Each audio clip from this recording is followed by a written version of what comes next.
Bonjour. Donc, dans ces moments difficiles, très difficiles que nous vivons, hier, je suis tombée sur une phrase d'un enseignant américain, Marcus Perman, qui dit ceci: et si nous étions élevés dans la connaissance que chacun d'entre nous est par nature capable d'être complètement libre de souffrance, et que nous sachons que nous possédons sagesse et compassion en quantité.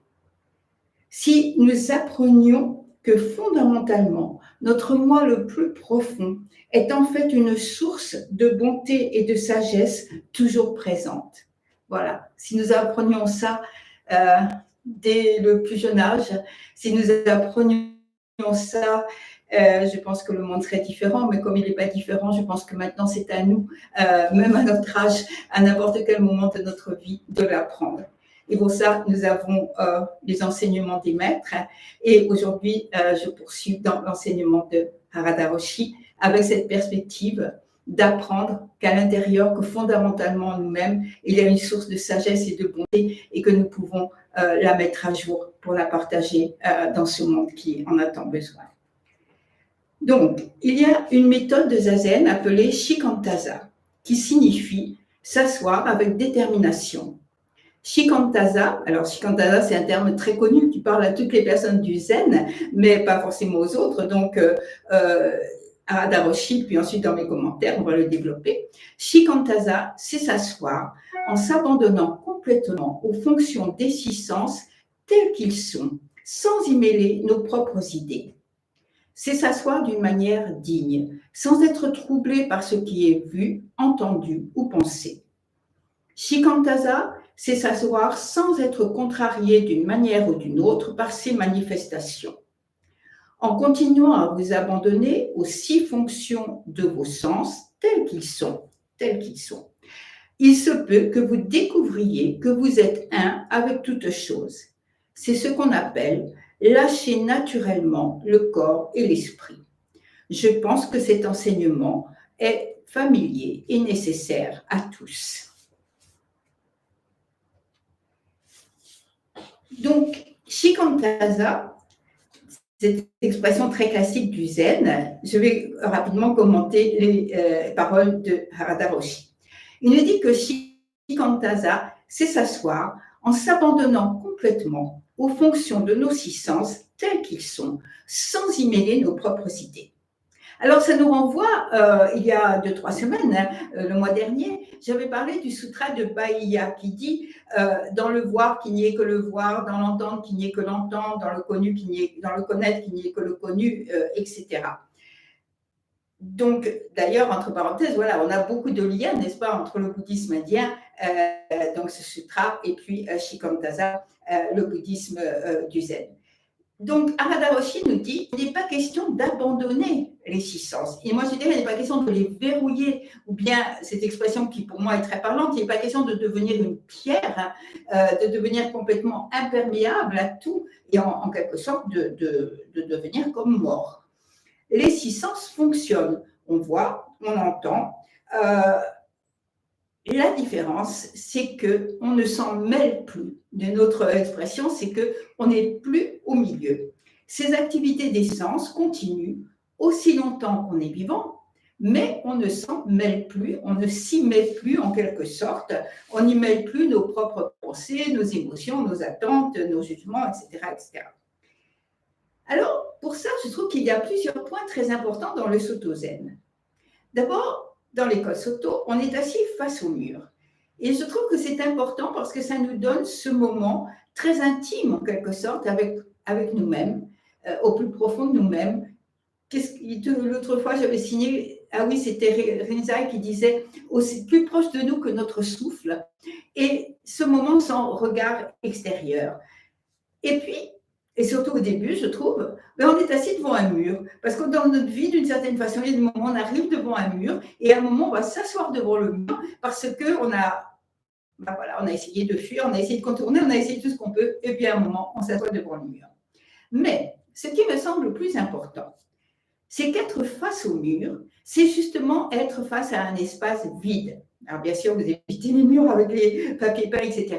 Mais quand on est face à un mur, normalement dans un zendo, donc les murs sont blancs ou en tout cas uniformes, il n'y a pas d'illustration et tout ça, on est assis face au mur et on est assis face à un mur vide. On est assis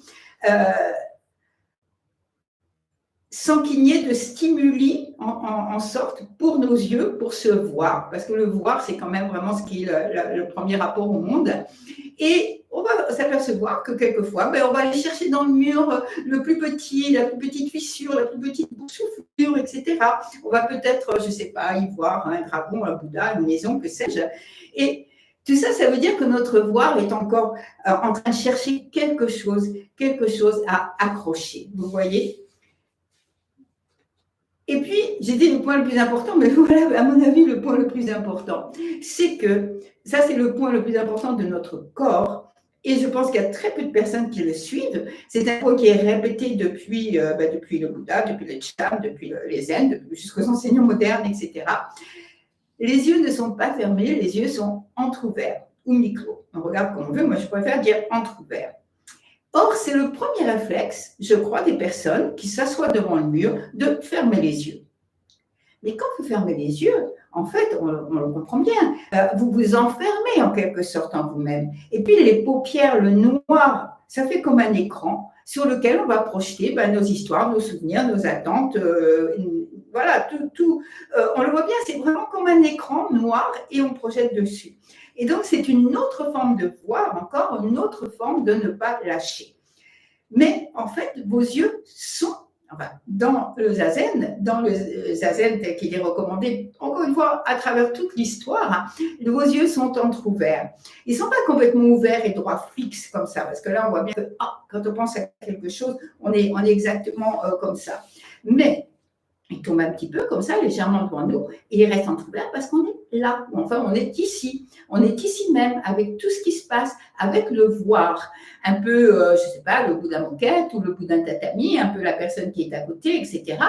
On est dans le monde, on est complètement présent dans le monde.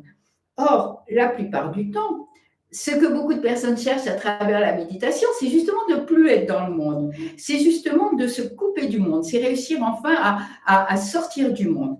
Mais ce n'est pas ça. C'est être complètement ici, de façon à ce que les choses passent comme ça, à travers nous, sans que nous soyons au milieu. Et alors, souvent, on me dit, oui, mais ça me gêne de voir la moquette, ça me gêne de voir la personne.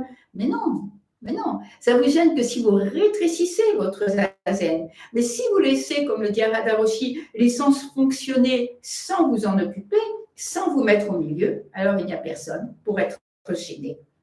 Donc, zazen, c'est une pratique dans le monde, avec notre corps, avec nos 6 sens qui vont continuer à fonctionner. Mais la différence, elle est dans le fonctionnement même. Ce que dit Arada Roshi ici, c'est que pendant zazen, les fonctions de nos sens existent, mais nous ne nous en occupons pas. Nous ne remplissons pas, si je peux dire, le voir, l'entendre, le connaître, etc. Nous n'y mettons plus nos propres idées, et cela, c'est s'asseoir sans être contrarié, c'est-à-dire sans être gêné par les manifestations du monde.